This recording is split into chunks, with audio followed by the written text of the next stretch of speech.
রাজধানীতে বৃষ্টি হলেই তৈরি হচ্ছে জলাবদ্ধতা। এর সরাসরি প্রভাব পড়ছে মানুষের জনজীবনে এবং জীবিকায়।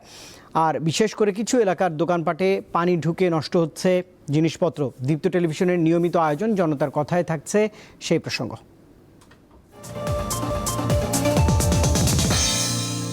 টানা বৃষ্টির ফলে রাজধানী ঢাকা যেন জলমগ্ন নগরীতে পরিণত হয়েছে। এই বৃষ্টির দুর্ভোগ শুধু যান চলাচলই নয়, পরিস্থিতি এমন এক পর্যায়ে গিয়েছে সাধারণ মানুষের জীবিকায়ও আঘাত এনেছে।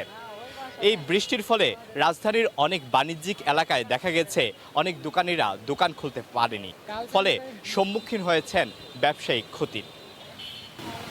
বেচাকেনা তো হচ্ছে না, লোকজন আসতে পারতেছে না, বেচাকেনা কীভাবে হবে? আমরা মূলত খাওয়ার দোকান থেকে হয়তো বা খুলে রাখছি, যত কষ্ট খুলে রাখছি, কিন্তু বেচাকেনা হচ্ছে না। বৃষ্টির কারণে জলবদ্ধতা বেশি হয়, অল্প কিছুক্ষণে বৃষ্টির মধ্যে প্রবেশ করে ফেলে দোকানে। ওই হিসাবে আমাদের বেচাকেনা বলতে গেলে নাই, সকালে খুলছি, এখনও কোনো বিসমিল্লাহ পাট্টার খবর নেই।